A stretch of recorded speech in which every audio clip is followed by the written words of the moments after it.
आज की वीडियो में हम दो इक्वेशन जो आपको मैंने टू इक्वेशंस ऑफ वेरिएबल बताई थी उनको अब हम सॉल्व करना बताएंगे।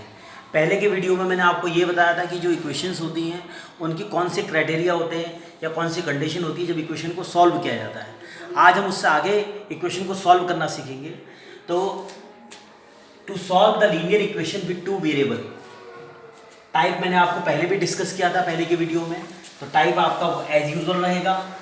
अब इस इक्वेशंस में अगर इसका सॉल्यूशन है, जैसे मैंने आपको बताया था कि जब आपके पास a1/a2 b1/b2 नॉट इक्वल आते हैं then you will get the solution of the equation, तब हम उस इक्वेशन का सॉल्यूशन निकालते हैं।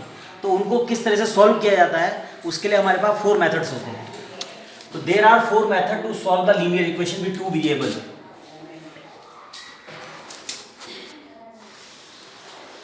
दो चरों को रेखीय समीकरण को हल करने की 4 विधियां हैं, 4 मेथड्स हैं जिनसे हम इक्वेशंस को सॉल्व कर सकते हैं। एक है ग्राफिकल मेथड, एक सब्स्टिट्यूशन मेथड, एक एलिमिनेशन मेथड, एक cross multiple method. Graphical method जिसे ग्राफ के थ्रू हम सॉल्व करते हैं उसको हम बाद में डिस्कस करेंगे।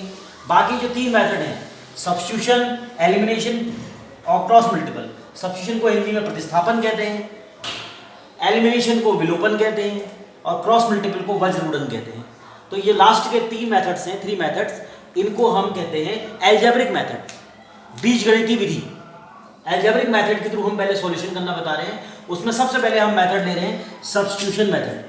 ध्यान से इसको देखिएगा और समझने की कोशिश करिएगा। सब्स्टिट्यूशन मेथड मैंने एक एग्जाम्पल दे रखा है, 2x + 3y = 13, 4x + 5y = 23। अब जैसे कि मैंने आपको बताया था कि जब आपको इक्वेशन दी है तो इक्वेशन आपको चेक करना है कि सॉल्यूशन है या नहीं है, तो आप इसको चेक कर सकते हैं। तो चेक करने के लिए आपको यहां पर मैं छोटे से बॉक्स में लिख दे रहा हूं, आप पहले a1/a2 निकालेंगे, वो आपके पास 2/4 आया, इसको आप 1/2 कहते हैं। फिर आपने b1/b2 निकाला, यह आपका 3/5 आया। तो अगर आप इसको चेक करते हैं तो आपको रिजल्ट मिलता है a1/a2 is not equal to b1/b2।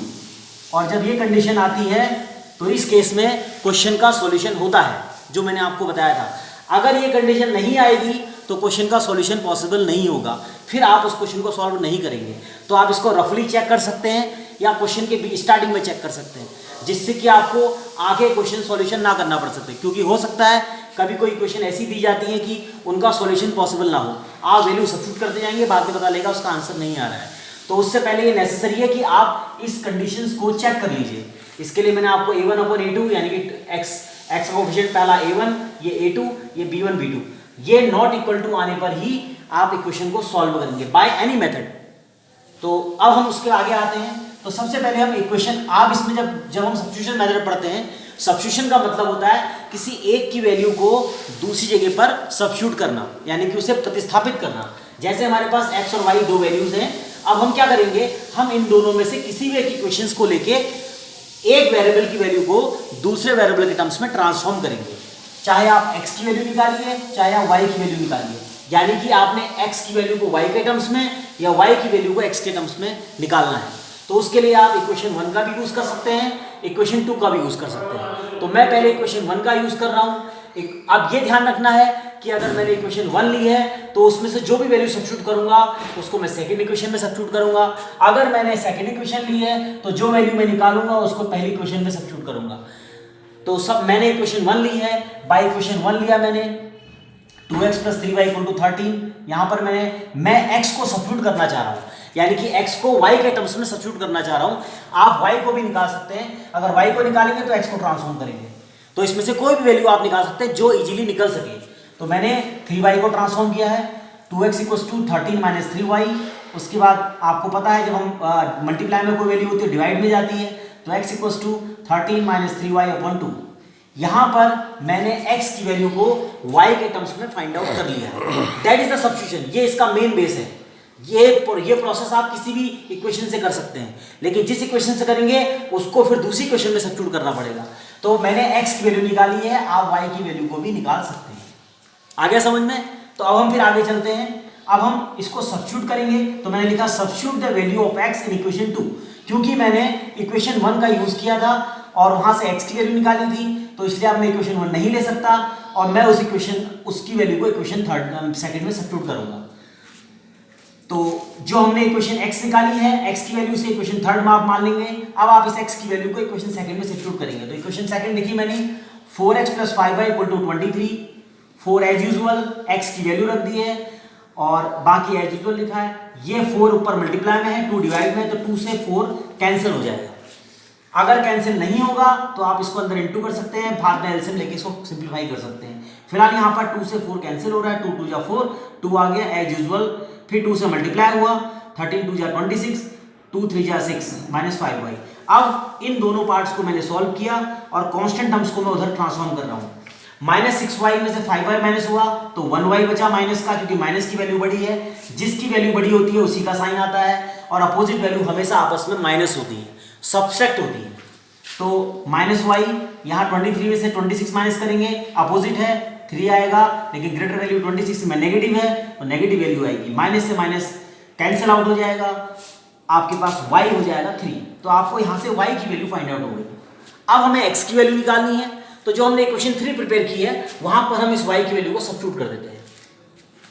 Put the value of y in equation third. तो x इक्वेशन लिखी हमने, इसमें y की वैल्यू सब्स्टिट्यूट कर दी है। सब्स्टिट्यूट करके 3 3 जा 9, 13 में से 9 माइनस हुआ 4, 2 2 जा 4, x की वैल्यू 2 आ गई। तो यहां से हमें x और y दोनों के आंसर फाइंड आउट हो गए। अब अगर आपको चेक करना है, बाय द वे अब एग्जाम में क्वेश्चन आता है और आपके पास आंसर शीट नहीं है, तो आप इसे चेक भी कर सकते हैं। तो चेक करने का तरीका भी मैं आपको बता रहा हूँ। चेक करने के लिए आप क्या करेंगे, आप किसी भी इक्वेशन का लेफ्ट हैंड पार्ट लेंगे, लेफ्ट हैंड पार्ट, चाहे पहली इक्वेशन का लो चाहे सेकंड इक्वेशन का लो। लेफ्ट हैंड पार्ट लेते समय लेने के बाद आप उसमें x और y की वैल्यू सब्स्टिट्यूट करेंगे और उसको रखने के बाद उससे आपको y = 2 की वैल्यू फाइंड आउट हो जानी चाहिए। जैसे मैंने पहली क्वेश्चन ली है 2x + 3y, इसमें x और y की वैल्यू सब्स्टिट्यूट करी, जो हमारा आंसर आया था देखिएगा ये 2 2 जा 4, 3 3 जा 9, 9 + 4 13 और राइट हैंड साइड में हमारे पास क्या है 13। तो यहां से हमें ये भी पता चल जाता है कि इसका आंसर सही है या गलत है।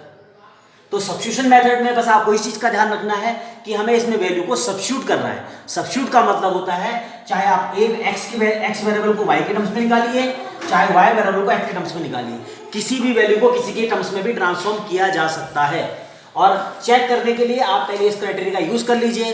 अगर इसका सॉल्यूशन आपका यूनिक सॉल्यूशन आता है तब आप इसको आगे सॉल्व कीजिए, नहीं आता है तो सॉल्व करने की जरूरत नहीं पड़ती है। तो ये आपके पास सब्स्टिट्यूशन मेथड है। अगला मेथड एलिमिनेशन और नेक्स्ट ग्राफिकल है, इसको मैं नेक्स्ट वीडियो में बताऊंगा। इस मेथड को आप सीखिएगा, अच्छी तरह से समझिएगा और आगे शेयर कीजिएगा। धन्यवाद।